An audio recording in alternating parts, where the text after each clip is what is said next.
Hello and welcome everyone. Today, we're going to delve into the case of Starbucks, which is considered the largest coffee chain in the world. With an average annual revenue of $25 billion over the past 7 years, the franchise is a true cash machine with well-oiled gears. But behind this fabulous success story lie some very dark secrets, like the brand's logo, so fascinating and enigmatic, but by no means insignificant. What really lies behind this logo? And what unfathomable mysteries lurk in the drawers of the Starbucks company, which some already consider a demonic firm? Well, that's what we're going to find out right now, so settle in comfortably and above all, stay focused until the end. And if you enjoy content like this, don't forget to subscribe, hit that like button, and turn on all notifications so you don't miss our upcoming video. It was in Seattle, on March 30, 1971, that the very first Starbucks store was opened, the result of the unlikely union of three partners. Jerry Baldwin, an English teacher, Zeph Siegel, a history teacher, and Gordon Boker, a writer.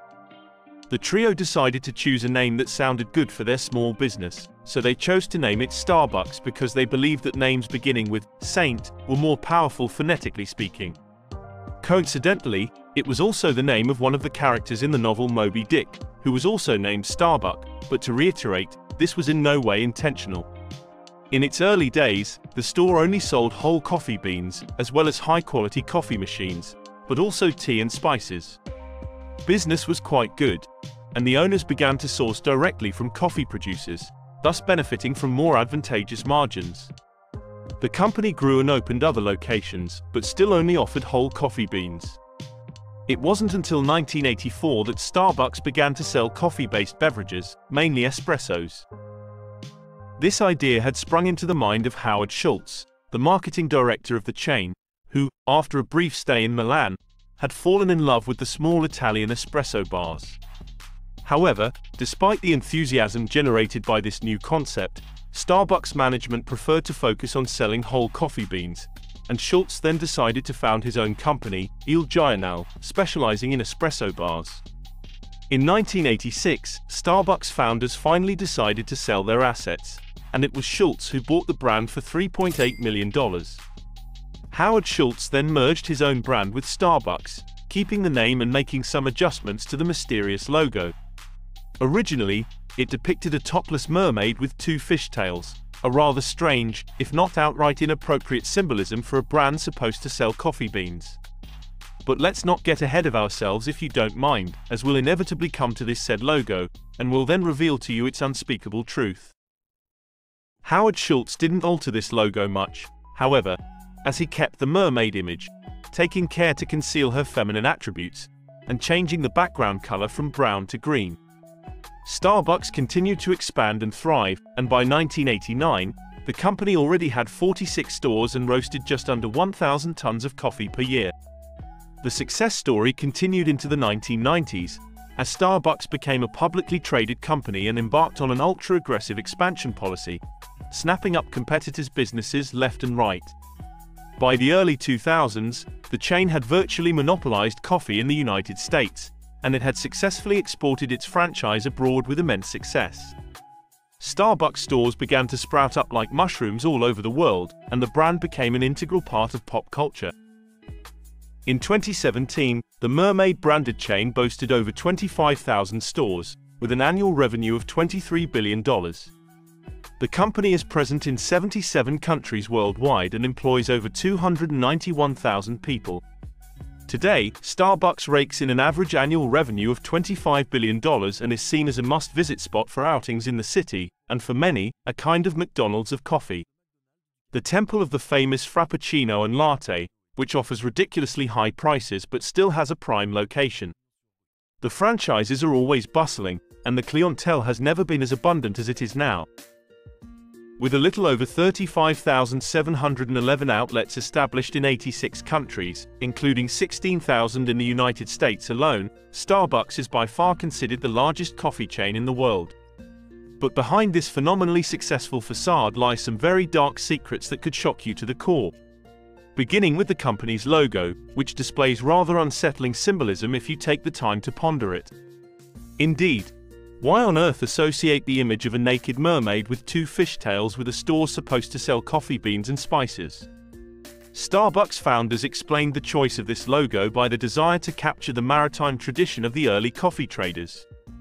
They thus scoured many old books on seafaring until they stumbled upon an old Nordic woodcut from the 16th century, from which they allegedly drew inspiration to create the logo.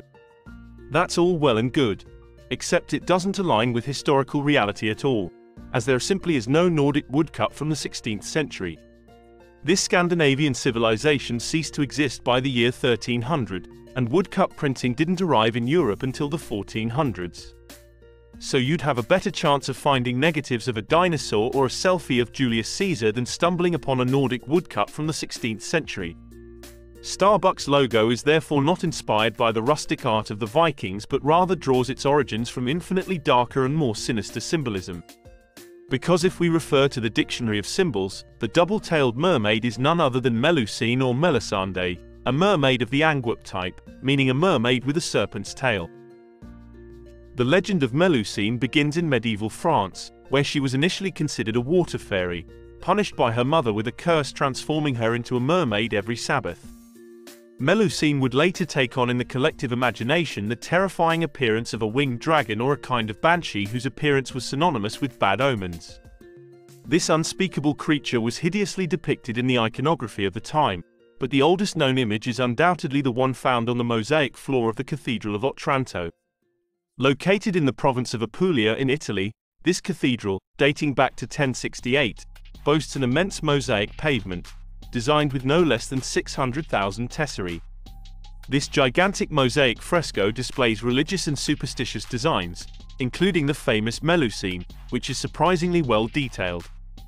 The key to understanding this strange symbolism would, according to some, lie in Jewish Kabbalah, as at the time of the cathedral's construction, Otranto was home to a significant Hebrew community, whose economic, political, and cultural influence was far from negligible. Supporters of this theory assert unequivocally that Melusine is none other than Lilith, the demon woman with enchanting beauty and unbridled sexual appetite, rooted in ancient Mesopotamian cultures. In Jewish Kabbalistic traditions, Lilith is considered a female demon who was Adam's very first wife, before Eve. She is a figure representing original sin, libertinism, and unrestrained free sexuality, thus certainly not suitable for a logo supposed to represent the spirit of a coffee shop. Indeed, why on earth would Starbucks associate its brand image with a false demonic deity from the Mesopotamian era? However, if you delve even slightly into the franchise's social policy, you'll discover that its conceptions are far from exemplary morality. Starbucks is indeed a staunch advocate of abortion rights, even going so far as to reimburse travel expenses for employees seeking abortions. At the same time, the company prohibits unionization of its employees, while imposing almost unbearable workloads that inevitably lead to burnout.